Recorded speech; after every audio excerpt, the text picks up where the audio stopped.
Hola, buenas, ¿cómo les va? ¿Qué tal?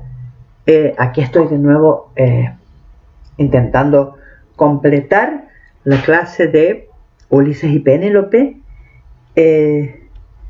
a ver si le damos un marco ya completo a esta historia. Bien, los otros días Andrés nos dio un panorama muy exhaustivo y bien de lo que significaba en realidad este regreso, a dónde uno regresa, etcétera. Lo que yo quiero hacer hoy es completar la historia, digamos, lineal, el cuento del mito, ¿verdad? Y hablar dos o tres cositas sobre Penélope. Antes de empezar con lo de Penélope, nos quedaba, en realidad, la última parte del regreso de Ulises, porque hasta ahora lo habíamos tenido desde la salida de Troya, pasando por un montón de datos, hasta que había llegado a un lugar que es la isla de los Feacios. La isla de los Feacios es un espacio onírico entre el mundo ese en el que él está, que claro, uno dice subhumano, pero no es subhumano, es como alterhumano, y el espacio del ser humano. Él tiene que volver al oikúmenos, al lugar humano, ¿verdad? De donde salió y pasó esos 10 años, digamos así, que para colmo son 10 años que uno no puede tabular bien, porque en realidad pasó unos años con Circe, otros años con Calipso, etc. Pero ahora él, totalmente solo, ha perdido absolutamente todo, ha perdido sus naves, ha perdido sus compañeros, han ido muriendo o desapareciendo, ¿verdad?, en los distintos obstáculos, y Poseidón ha decidido darse una última oportunidad de vengarse por aquello de Polifemo, y entonces va a tratar de destruirlo para dejarlo nadie en una orilla, ¿verdad? Y eso es lo que hace.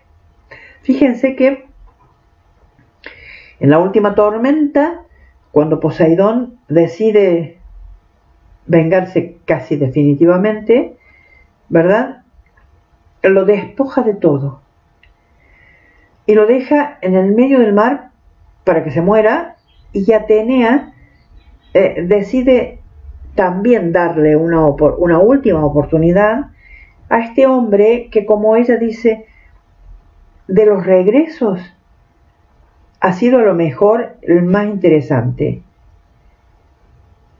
pero es el único que está regresando. Rescatemos entonces esto de que sea el único que está regresando, para que por lo menos el hombre entienda que los dioses no somos lo único, y los dioses no decidimos absolutamente todo el destino del hombre. Entonces, lo que permite a Atenea es que Poseidón frene un poquito su venganza y permita que Ulises llegue a un límite, que es el límite entre lo humano y lo no humano, que es lo que se llama la isla de los Feacios.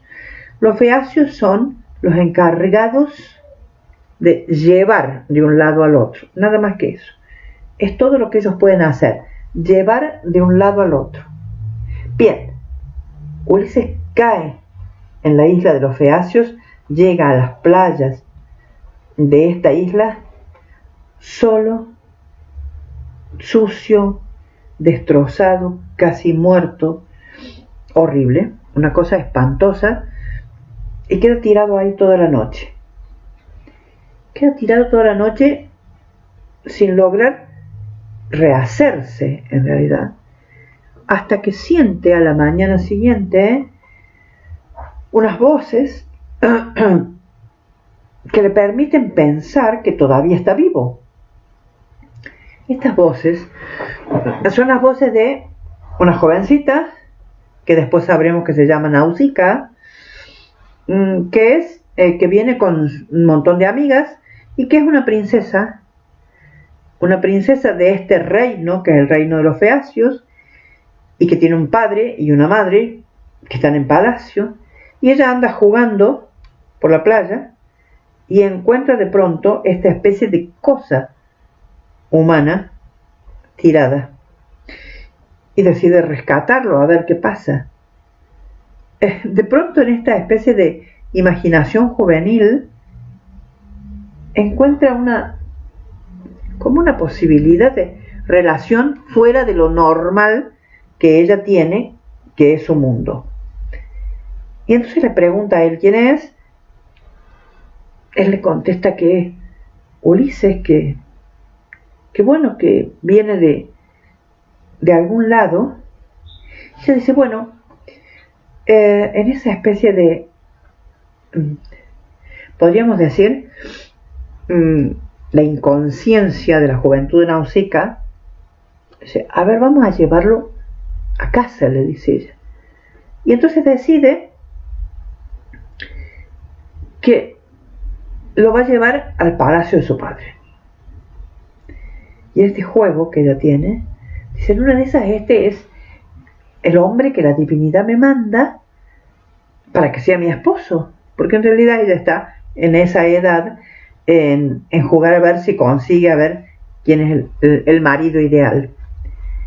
En ese momento ella sale corriendo a ir a avisar que va a llevar a alguien. Atenea se le presenta a Ulises y le dice, bueno, lo vamos a limpiar un poco, porque en realidad esto no lo van a poder recibir en palacio. Y entonces, bueno, lo mejora un poquito, y lo único que le dice es, no mires a los costados, no mires nada, ve derecho al palacio, y ahí en el palacio te van a recibir, y realmente respeta las reglas y haz lo que sucede en el palacio. Muy bien, Ulises llega, el rey lo recibe, Alcinoo se llama el rey, lo recibe el rey, y ahí está su hija Nausicaa, ¿verdad? Y por alguna razón Alcinoo percibe, probablemente por influencia de la diosa Atenea, que este personaje que aparece es algo importante, es algo diferente. Y entonces le permite la entrada a palacio. Ulises le dice que es un resto de la guerra de Troya, ¿verdad? Los feacios conocen la cuestión de la guerra de Troya, y de alguna forma se establece una relación entre Alcinoo y Ulises a tal punto que decide tomarlo como huésped. Muy bien, Ulises entonces ingresa en el palacio como huésped y se preparan entonces todas las, digamos, las recepciones para este huésped. Por supuesto que sería muy largo de describir todo lo que se va haciendo. La cuestión es que en la recepción del palacio, en la recepción en el palacio, aparece un cantor, un aedo, que empieza a cantar, ¿verdad?, las hazañas en Troya. Empieza a hablar de los héroes de Troya. Empieza a contarles a los feacios, ¿verdad?, aquello que fue Troya. Y de pronto Ulises dice, pero es que están contando mi propia historia. Mejor déjenme que las cuente yo. Y entonces le dice a Alcinoo, en realidad, la verdad, quién es él, y empieza a contar la historia que él conoce en carne propia, obviamente. Entonces empieza a contar, ahí empezamos nosotros a enterarnos, ¿no es cierto?, porque Homero lo coloca en ese momento de la novela, todo lo que le ha ido pasando estos años, y cómo al final ha llegado ahí a la isla de los Feacios. Muy bien, cuando Ulises habla y cuando Ulises va contando, Alcinoo se da cuenta de que tiene que devolver a este hombre a la isla de donde salió, que lo tiene que llevar a Ítaca, que ese es su deber y eso es lo que tiene que hacer, ¿verdad? Creo que Bernard lo dice de una forma, a ver, ya les voy a decir,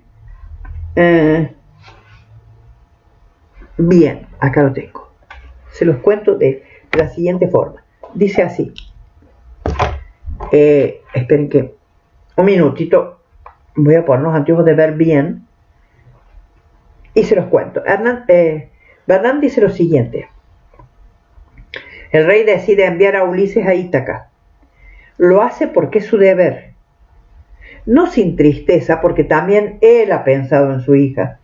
Esto es porque Nausicaa le cuenta al padre de que este podría ser su novio y su futuro esposo, y él, si no, en cierta forma pensó, bueno, es un héroe, realmente vendría bien para mi hija, pero de todas maneras, bueno, no es lo que la divinidad ha decidido.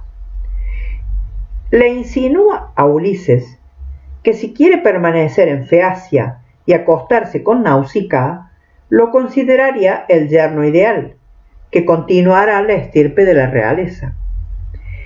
Ulises responde que su vida y su mundo están en Ítaca y que deben ayudarlo a recuperar eso.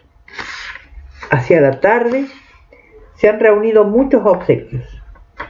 Cargan un navío feacio y Ulises lo aborda. Se despide de todos, del rey, de la reina, Nausicaa, así como lo había hecho con Calipso y Circe. La nave vuelve a las aguas humanas. Desde ese mundo de ninguna parte, donde ha llegado hasta las fronteras de lo humano, la nave lo devuelve a las márgenes de la luz y la vida, a su patria, a su hogar, a Ítaca. Y continúa Bernard un capítulo que llama Un mendigo equívoco. Una vez a bordo, Ulises se duerme y el barco navega por sus medios. Los marineros feacios llegan a una playa de Ítaca donde se alzan un olivo, una gruta de ninfas y unos acantilados. Es una suerte de puerto natural entre dos altos muros de roca. Los feacios dejan a Ulises dormido sobre la playa, bajo el olivo, y se van por donde han venido. En lo alto del cielo, Poseidón ha visto todo. En lo alto del cielo, Poseidón ha visto todo. Lo han burlado una vez más. Ulises ha regresado. El dios decide vengarse de los feacios. Cuando la nave vuelve a Feacia, da un golpe con su tridente y ésta se convierte en un islote rocoso. Los feacios no volverán a ser ni a servir de intermediarios entre los dos mundos. El mundo humano conforma una totalidad y en lo sucesivo Ulises será parte de ella. Por la mañana contempla ese paisaje conocido donde ha pasado su juventud y no lo reconoce. En efecto, Atenea ha resuelto transformar por completo a nuestro héroe antes de que vuelva a su hogar. ¿Por qué? Porque su ausencia, y en particular durante los últimos 10 años, un centenar de pretendientes viven en su casa, pensando que ha muerto o que no volverá. Bien, eso es lo que nos cuenta la Odisea, ¿verdad? Él está en la playa y de pronto tiene que comenzar el camino hacia su palacio. En ese palacio ha quedado Telémaco, que en este momento no está porque ha salido a buscar a su padre y que va a volver un tiempo después, y Penélope, su esposa. Penélope, que ha pasado estos 10 años y aquí entramos en el terreno ya que nos interesaba, que era Penélope, ha pasado estos 10 años viviendo como corresponde a la mujer de este héroe que se fue, pero también a la mujer de este ser humano que se fue. Lo que Homero nos cuenta, lisa y llanamente, es lo siguiente. Ulises comienza el camino hacia el palacio y comienza a encontrarse con una serie de personajes que lo van a ir reconociendo. Es lo que se llama la serie de reconocimientos. ¿Por qué? Porque lo va a ir presentando motivos para que algunas personas lo reconozcan y otras no, obviamente. Y entonces ahora tenemos que retrotraernos. Lo dejemos un ratito a Ulises caminando hacia Palacio y vayamos a Penélope. Nosotros al principio leímos que Penélope, la mujer elegida por Ulises, y que los dioses realmente han estado de acuerdo con este matrimonio. Cuando Ulises se va, acaba de tener un hijo, que es Telémaco. Por lo tanto, lo que él deja cuando se va es a su esposa, un hijo pequeñito, o sea, el heredero del trono, ¿verdad? Padre, Laertes; madre, Anticlea; y la servidumbre, entre las cuales la que nosotros reconocemos normalmente es Euriclea. Les digo los nombres, aunque no importa tanto el que se acuerden de los nombres, porque después esta partecita la vamos a ir siguiendo como muy rápido. Muy bien.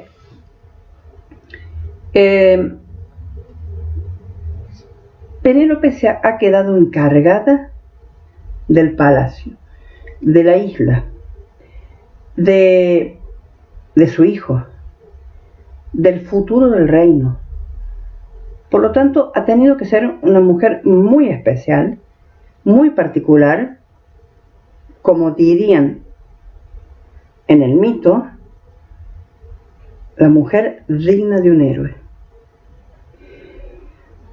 Esto implica que ha tenido que pasar sola durante todo este tiempo, no solamente su soledad, sino la soledad del reino, del gobierno. Y claro, en el transcurrir del tiempo, cuando por rumores o por cosas que se dicen y de gente que va y viene, se han ido enterando de terminó la guerra de Troya, los héroes han ido volviendo, y sin embargo Ulises no aparece. Por lo tanto, este reino es un exquisito reino para cualquier pretendiente, y empiezan a aparecer los pretendientes de esto que queda del reino de Ulises. La cantidad de pretendientes que van apareciéndole a Penélope nos interesan mucho. Homero nos dice varios nombres, y de todas maneras lo que sí nos interesa es que estos pretendientes han ido como carcomiendo todo lo que queda de ese reino que ella ha logrado mantener a duras penas. Ella intuye que él va a volver, o piensa que él puede volver, o más, pone toda su esperanza en que vuelva para que recupere todo esto y para que la libre a ella de todo esto. Entonces, para poder defender el reino y para poder defenderse ella, tiene que defenderse de los pretendientes. Los pretendientes exigen, toda esta narración es una narración de tipo digamos, real en relación a lo que sucede en un palacio micénico antes de la época de Homero. Por esto de los pretendientes y todo lo demás, se los cuento como lo cuentan en ese momento, como se cuenta en ese momento. Muy bien, por lo tanto, a ver, ¿cómo puede hacer ella para hacerles entender a los pretendientes que ella no quiere tener relación con ninguno de ellos en el sentido de que no se va a casar ninguno de ellos hasta tanto, bueno, volvamos a lo mismo, es decir, en ese tipo de gobierno monárquico de esa época, ¿verdad? Así como hablábamos en la época de Edipo, Yocasta, etc., ella puede tener el gobierno, es decir, ella puede manejar las cosas, pero no tiene el poder. El poder lo tiene solamente el hombre, el varón. Por lo tanto, ella puede ser la cuidadora de todo esto, pero nada más.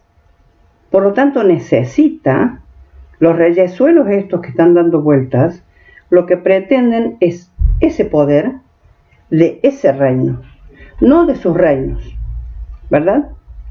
Entonces, lo que necesitan es casarse con la señora para que el poder pase a uno de ellos. Pero claro, en esto de que ella no se decide, transcurre el tiempo. ¿Cómo hace ella para que el tiempo transcurra y que ellos no la obliguen de alguna forma? Muy bien, ella les propone lo siguiente, y es lo que nosotros conocemos por el relato. Ella va a tejer, ¿verdad?, un manto. Ella va a tejer lo que va a hacer la cobertura del féretro de Laertes cuando muera, o sea, del padre de Ulises, ¿verdad? Porque es una forma de venerar al que fue rey de Ítaca, ¿verdad? Y entonces, una vez que ella termine eso, entonces, muy bien, va a hacerlo. Utiliza, por lo tanto, el tejido como un ardid, como un engaño. ¿Esto qué quiere decir? ¿Por qué lo digo esto? Por lo siguiente, tendríamos que ver, y de hecho en algún momentito a mí me gustaría verlo, cuáles eran las características, las obligaciones de la mujer en la antigüedad clásica, en este caso, de la antigüedad clásica griega de este momento. Yo creo que lo mencionamos en algún momento. La mujer tenía como eje fundamental en su vida el casarse para tener hijos y el cuidar el hogar. El cuidar el hogar significa hacerse cargo de absolutamente todo lo que se necesita de puertas para adentro. De puertas para afuera es el hombre el que se encarga. Es decir, el hombre se encarga del trabajo y de traer el sustento y de mantener todo este ámbito. Pero de puertas para adentro es la mujer la que se encarga. Fíjense, a tal punto que hay dos divinidades que se encargan del adentro y del afuera. Todo lo que sea de las puertas para adentro está a cargo de una divinidad que se llama Hestia, que entre los romanos va a ser Vesta, de donde vienen las vestales, ¿verdad? Hestia es la cuidadora del fuego del hogar, ¿verdad? Y se encarga de todo lo de adentro. Es la que es venerada, ¿verdad?, en el hogar. De las puertas para afuera está Hermes, ¿verdad?, que es el que se encarga de todo lo que son los trabajos, los oficios, el caminar del hombre en la polis, el caminar del hombre al ágora, el caminar del hombre para traer todo el sustento al hogar. Ni Hermes entra acá, ni Hestia sale hacia el afuera. Son las dos divinidades que cuidan la espacialidad de las divinidades. Muy bien. Dos obligaciones fundamentales que tiene la mujer en este espacio suyo, en este adentro, ¿verdad? Es hacerse cargo del fuego del hogar, de la comida, del vestuario, de los esclavos, lógicamente, de los hijos, de toda la servidumbre y de todo lo que ese ser que va a entrar, que es el hombre, necesita. Y además tiene otro encargo como muy importante, que es hacerse cargo del ser cuando muere. Y hacerse cargo de todo lo que significa el preparar al muerto, ¿verdad? Para que salga a la afuera muerto para ser enterrado. Y eso se encarga de esas dos cosas, del hogar adentro y de preparar al ser humano muerto para que se vaya del hogar. Una de las cosas fundamentales que ella tiene que hacer, además de la comida, obviamente, y de cuidar a los chicos, es hacer la vestimenta. Es bordar, tejer, coser, surcir. Todo eso. Ella va a hacer la vestimenta de cada uno de estos seres que están en su adentro. ¿Y de qué forma? Teje permanentemente. Para eso tiene un instrumento que es el telar, ¿verdad? Y el uso, y va tejiendo y va manipulando todos los elementos que necesitan, los hilos, las lanas, los colores, etc., para hacer todo esto que necesita. Es por eso que Penélope utiliza ese instrumento, que es un instrumento de verdad que ella usa normalmente, para este ardid que trama para mantener a los pretendientes alejados. Por lo tanto, lo que ella hace es comenzar, ¿verdad?, un gran paño en donde va a ir bordando todo lo relativo a Laertes. Eso es lo que dice Homero. Hay otros que dicen que lo que ella borda es la figura de Ulises, en realidad, de lo que ella se acuerda que es Ulises. Eso es otro de los digamos, mitos que dicen.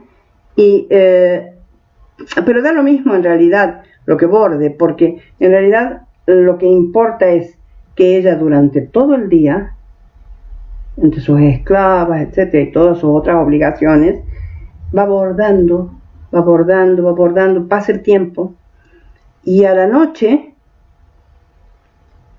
destruye todo eso que va haciendo durante el día. Por lo tanto, es un ciclo de nunca acabar. Durante el día ella va manufacturando eso y a la noche lo desarma. Con eso va haciendo pasar el tiempo. Lógicamente, ustedes se dan cuenta que de esa forma va pasando el tiempo. Es, por supuesto, todo una metáfora de la espera de ella y de la forma de cómo hace que los demás esperen, y con eso va pasando el tiempo. El tejido de ella no está acabado cuando él aparece, cuando aparece Ulises. Bien, volvemos entonces.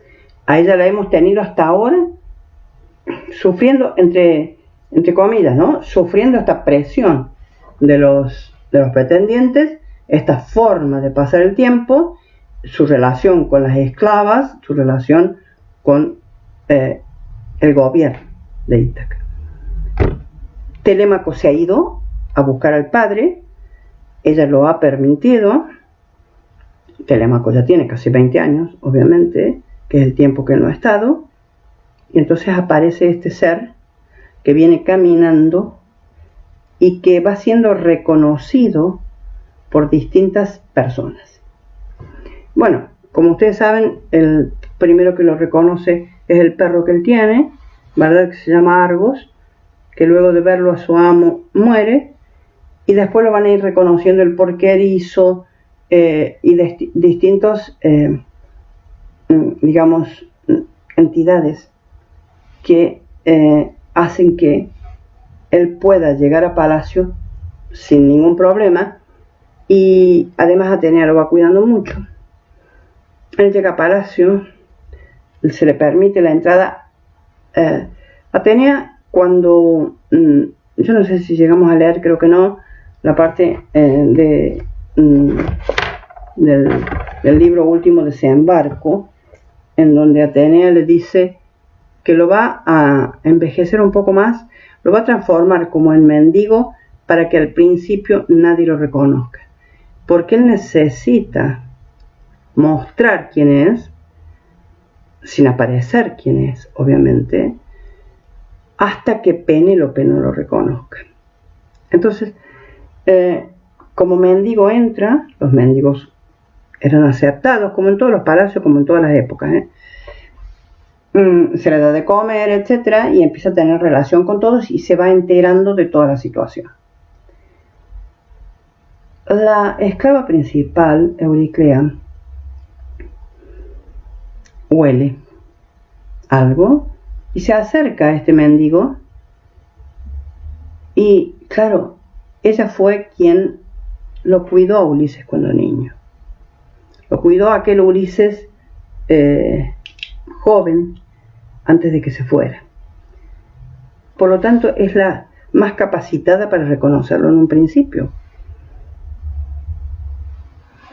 Y decide establecer relación con él, y le dice que bueno, que ella lo va a ayudar a lavarse, etcétera, etcétera, para asearlo un poco, para presentárselo a la reina, tiene que ir un poco limpito, digamos así. Entonces, cuando comienza esto de acicalarlo, digamos así, ella ve el signo más evidente de que es él, y es una cicatriz que él tiene, ¿verdad? La famosa cicatriz File, que en realidad da después a la larga etimológicamente el nombre de él, que es cicatriz, ¿verdad? Una cicatriz que él tiene por una antigua pelea que él tuvo antes de irse, lógicamente, y que ella conocía porque ella lo cuidó. Y entonces él empieza a pedirle a todos, incluso a Mentor, que fue su maestro, digamos así, cuando él estaba todavía en Ítaca, que nadie diga nada, porque él ansía que su esposa lo reconozca de alguna forma, pero que reconozca esto que es él ahora, ¿verdad? Y tiene sus miedos, y entonces están los pretendientes, y bueno, ahí viene toda una historia de aventuras en donde él tiene que deshacerse de los pretendientes. Aparece Telémaco después y lo reconoce al padre, es decir, todos lo han reconocido al padre y lo van a ayudar en esta aventura de la relación, de la relación con Penélope, pero sin decir absolutamente nada. Vernon dice lo siguiente: en su recámara, Penélope teje de día, pero a la noche deshace toda su labor. Así ha burlado a los pretendientes durante casi 2 años, con el argumento de que la labor no estaba terminada. Pero una sirvienta ha revelado el engaño a los pretendientes, que exigen una decisión. Naturalmente, lo que Atenea quiere evitar es que Ulises repita el error de Agamemnón, que se presente bajo su verdadera identidad y caiga en la trampa tendida por aquellos que lo aguardan. Bueno, tendríamos que explicar todo lo de Agamemnón, ¿verdad? Muerto después por Clitemnestra, que es uno de los grandes mitemas que tienen los regresos, ¿verdad? Y entonces, para que no suceda lo mismo con Ulises, entonces interviene siempre Atenea. Por lo tanto, debe presentarse de incógnito, para que no lo reconozcan. es necesario que él mismo no reconozca el paisaje de su país. Atenea le ha explicado la situación en la misma playa donde ha desembarcado. Y entonces le explica: hay unos pretendientes a los que debes matar con ayuda de tu hijo Telémaco, que ha regresado. Además va a estar el porquerizo Eumeo, el boyero Filesio. Así podrás vencerlo. Yo te ayudaré, pero antes debo transformarte, que es lo que le dije, ¿verdad? Entonces el plan de Ulises consiste en llegar a su palacio como uno de esos pordioseros que suplican alimentos. Muy bien, seguimos un poco más adelante y vemos: sobre un estercolero cerca de la puerta, donde se echan por la mañana los desperdicios del palacio, está tendido un perro, Argos. Tiene 20 años y se parece a Ulises en su doble canino, por lo repugnante, pulgoso, débil hasta el punto de que casi no puede moverse. ¿Cómo era ese perro cuando era joven?, pregunta Ulises a Eumeo. Era extraordinario. Un perro de caza que perseguía las liebres y nunca dejaba de atraparlas. Qué bien, dice Ulises. El viejo Argos levanta un poco el hocico, reconoce a su amo, pero solo tiene fuerzas para agitar un poco el rabo y alzar las orejas. Ulises advierte que ese perro viejo, decrépito como él, lo ha reconocido como lo hacen todos los perros, por el olfato. Los humanos, para reconocer a Ulises después de tantos años y tantos cambios, necesitan sématas. O sea, sema, de donde viene semántica, ¿verdad? Son señales. Sema en griego es una señal. Indicios que les sirvan de prueba. Reflexionarán sobre ellos para reconstruir la identidad de Ulises. El perro no necesita semas. Nada de eso.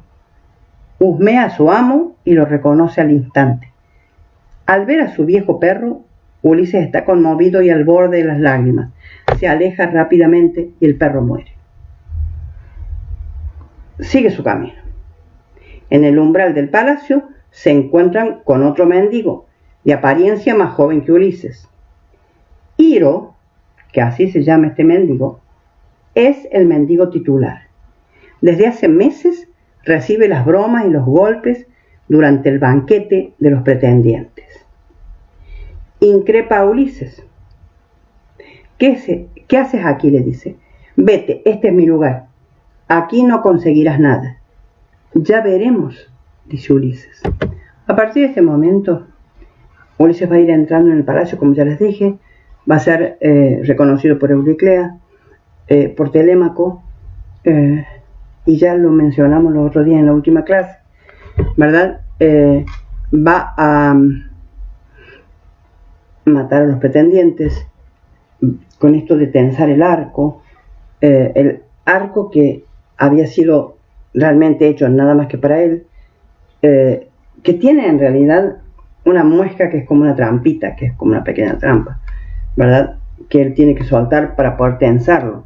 Es la única forma. De todas maneras, muestra que es él el dueño del arco, ¿verdad? Mata a los pretendientes. Esto es una cosa muy sangrienta. Voy a saltear toda esta parte de todas maneras porque, bueno, con eso, de esa forma, libera el reino más que liberarla a Penélope, porque Penélope se ha liberado sola, en realidad, no viene al caso. Y entonces llega el momento en que tiene que presentarse a la reina. La reina, hasta ahora, a pesar de los rumores y a pesar de todo lo que le han dicho, ella no quiere decir que en realidad está reconociendo a ese ser más allá de la esperanza que ella tiene de que sea. Bernard dice lo siguiente: ese mismo día, después de todas las muertes, etc., un poco más tarde, Atenea devuelve a Ulises sus propios rasgos. Es él 20 años mayor. Se presenta frente a Penélope en todo su esplendor de héroe, y ni siquiera entonces lo reconoce. Telémaco se enfurece con ella. Euriclea también. Sí, le reprochan el que no quiera acceder a decir que sí, que ese hombre que está ahí es Ulises. Y entonces ella dice lo siguiente: Si este hombre es el único y auténtico Ulises, nos reconoceremos porque existe un signo, un sema, ¿ven?, secreto y seguro, un signo irrefutable que solo él y yo conocemos. Ulises sonríe. Se dice que todo está bien. Ella, astuta al llegar la noche, pide a los sirvientes que traigan la cama de su estancia para Ulises, porque no van a dormir juntos.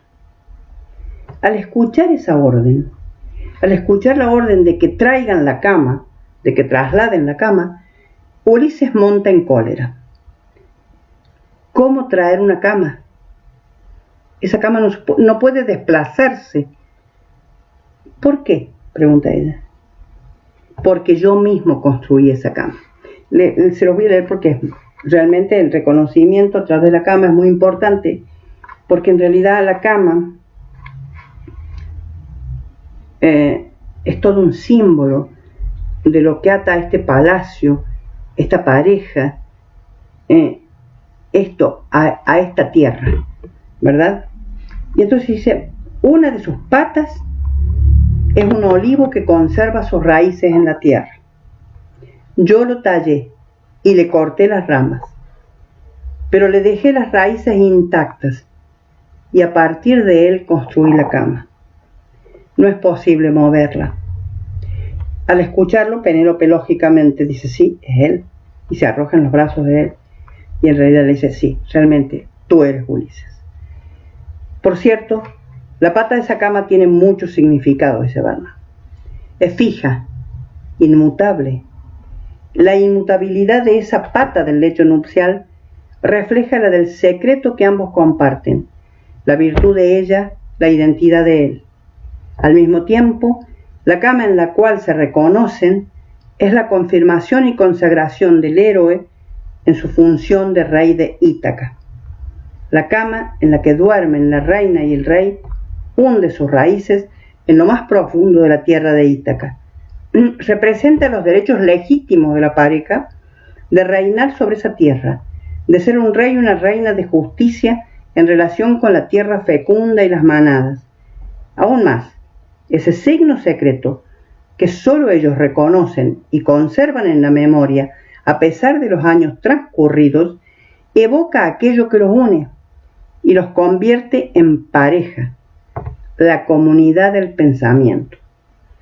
Cuando Nausicaa, ¿se acuerdan?, la hija del rey de los Feacios, le habló de casamiento, Ulises le dijo que la unidad de pensamiento, en realidad en griego se llama homofrosine, unidad de pensamiento, era lo más importante para un hombre y una mujer al casarse.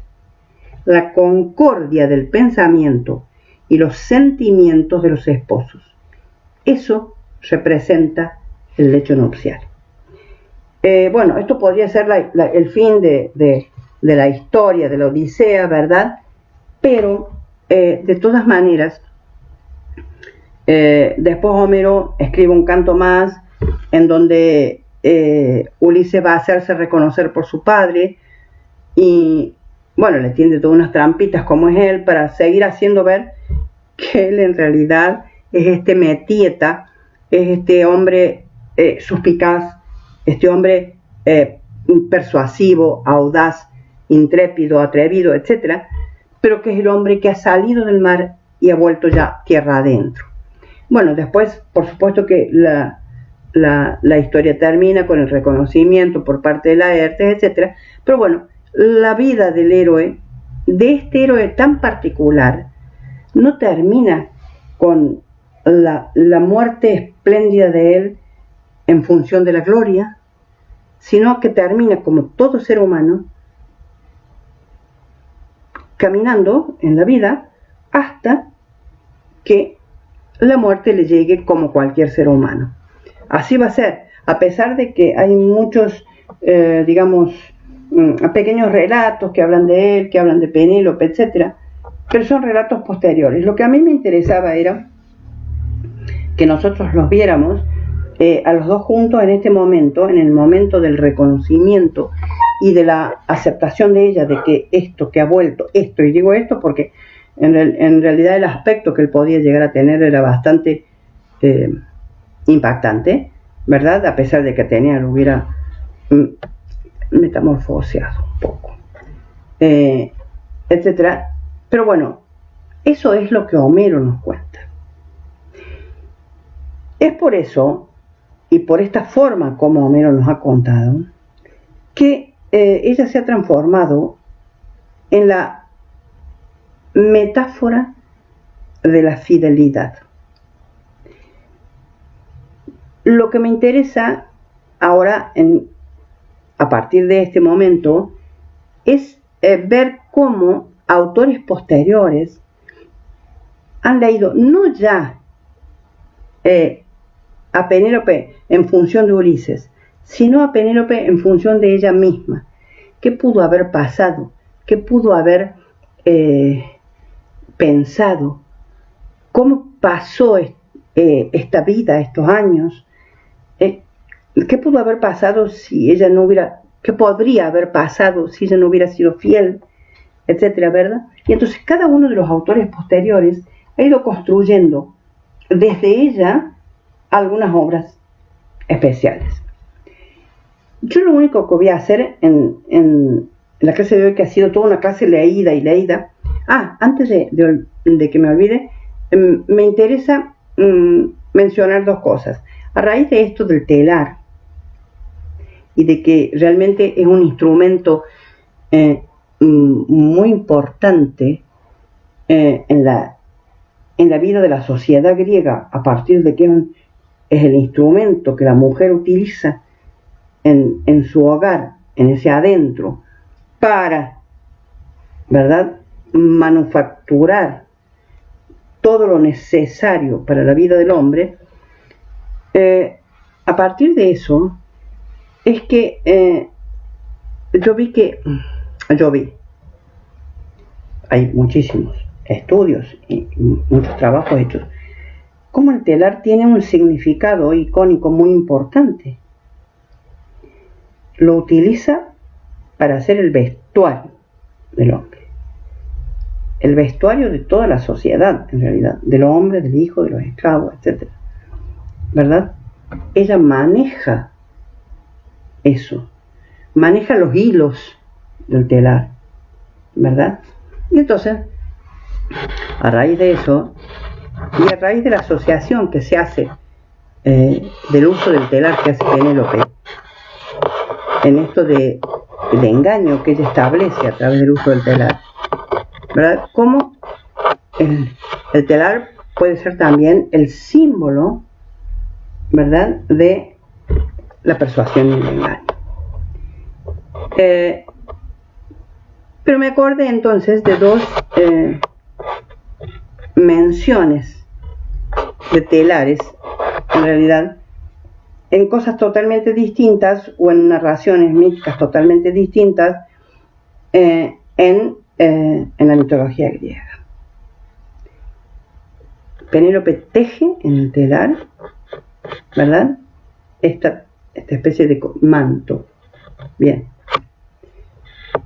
En un relato mítico distinto, se habla de un personaje llamado Aracne. Entonces, yo busqué Aracne en el diccionario porque me interesaba esto del hilar, tejer y bordar. ¿Y qué me dice el diccionario de Aracne? Es una doncella de Lidia, cuyo padre, de Colofón, era tintorero. La joven se había granjeado una gran reputación en el arte de tejer, bordar y usar el telar. Las tapicerías que dibujaba eran tan bellas que las ninfas de la campiña circundante acudían a admirarla. Su habilidad le valió la fama de ser discípula de Atenea, la diosa de las hilanderas y bordadoras. Pero Aracne no quería deber su talento a nadie más que a sí misma, y desafió a la diosa la cual aceptó el reto y se le apareció en figura de una anciana. Atenea se limitó primero a advertirla y aconsejarle un poco de modestia. Vieron que si hay un pecado, acuérdense que yo uso la palabra pecado entre comillas, si hay un pecado contra la divinidad, siempre la divinidad de la soberbia. Es el defecto, por decirlo así, ¿verdad? La no virtud, por decirlo así, que a los dioses les molesta sobremanera. Es la única en realidad. Todas las demás tienen su forma de ser soslayadas, pero la soberbia no. Y entonces a Atenea le molesta mucho la falta de modestia de esta chiquita y dice que debe realmente procurar bajar un poco su soberbia, sin lo cual puede acarrearse el enojo de la diosa. Pero Aracne respondió con insultos a la anciana. Entonces la divinidad se descubrió y la competencia dio comienzo.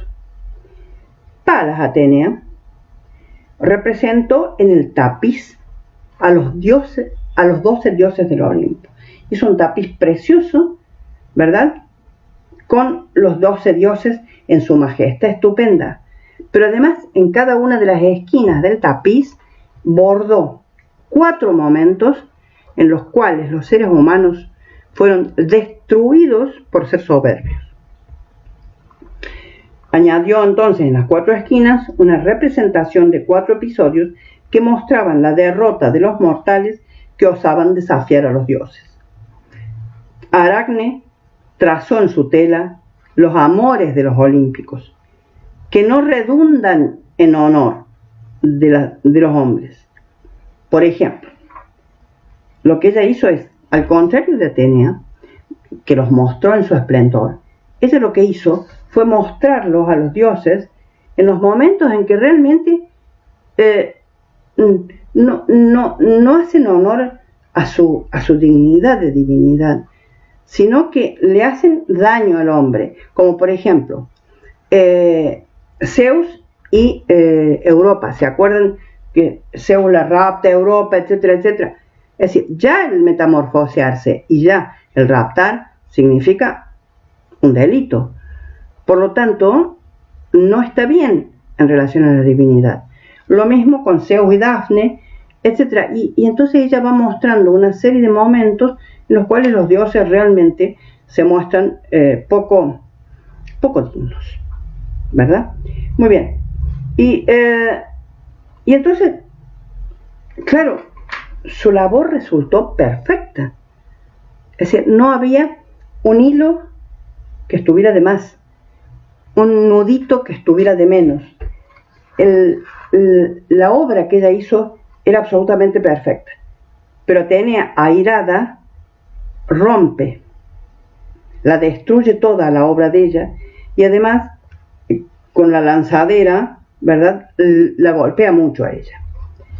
Entonces Aracne se siente absolutamente ultrajada, golpeada y presa de su desesperación se ahorca. Atenea no deja que la doncella muera y la transforma en araña, que sigue hilando y tejiendo en el extremo de su hilo. Fíjense que bonita la anécdota, pero de todas maneras, bueno, hasta etimológicamente de Aracne viene aracnis en latín y araña en castellano, pero es como a tener en cuenta esto, ¿verdad?, del tejido, el tejido los ardides, el tejido y la mentira, el tejido y la soberbia, etc. El tejido y la relación con la divinidad.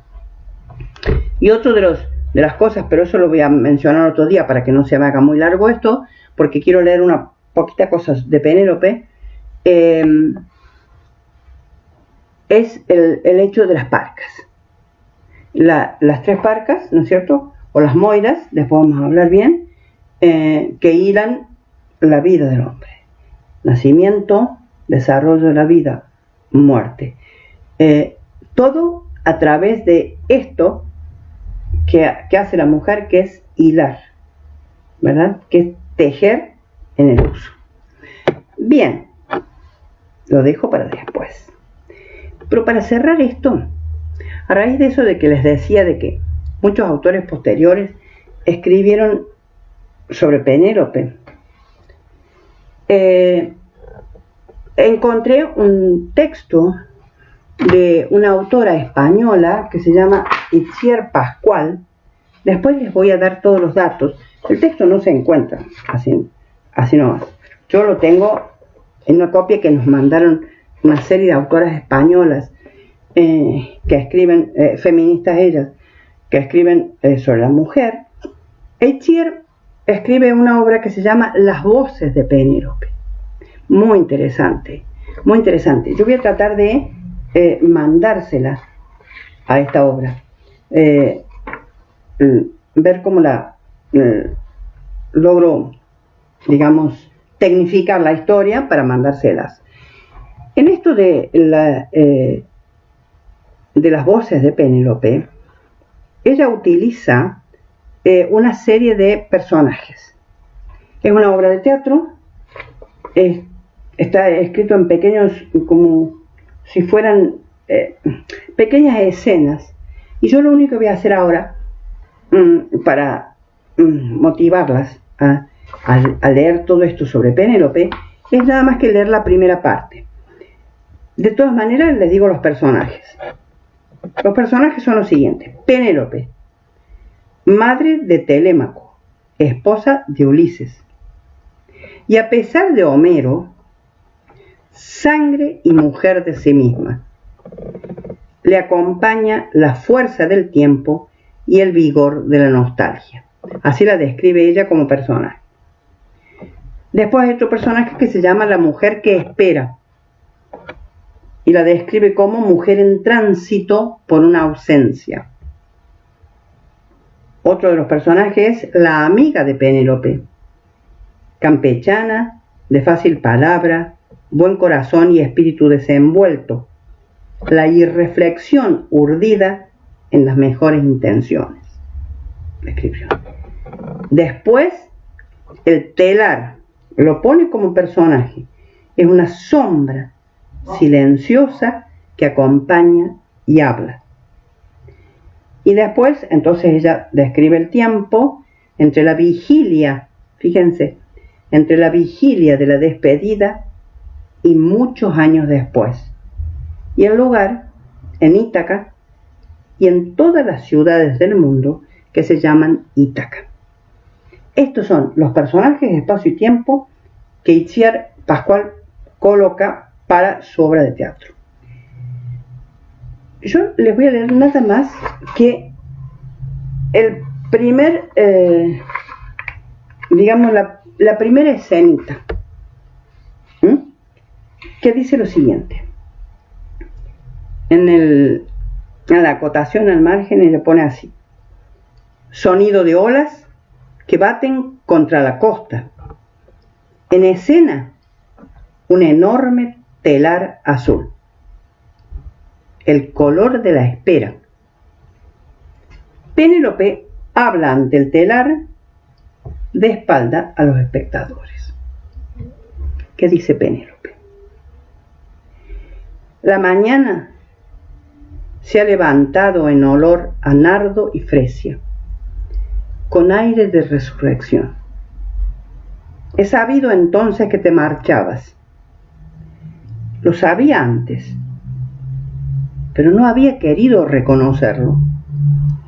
Hay algo de desamor en la partida, al menos para quien se queda, para el que ve la espalda del que se va y no el rostro.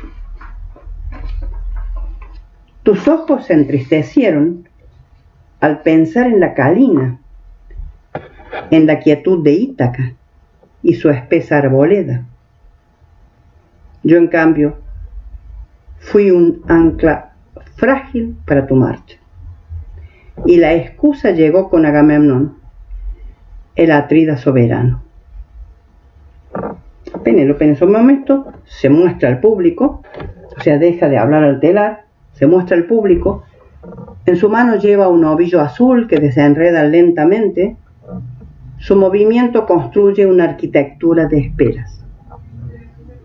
Y dice lo siguiente: esta noche el sueño me abrazó cálidamente y vi tu sombra alejándose de nuestro tálamo de olivo y plata. Vi cadáveres en los aposentos y salas de palacio, con el sello de tus saetas envenenadas de orgullo. Vi la pasión de una mujer dispuesta a ofrecerte la inmortalidad por yacer contigo. Y vi la sombría mansión de Hades, donde se reúnen víctimas y verdugos de nuestra sed de poder o de justicia.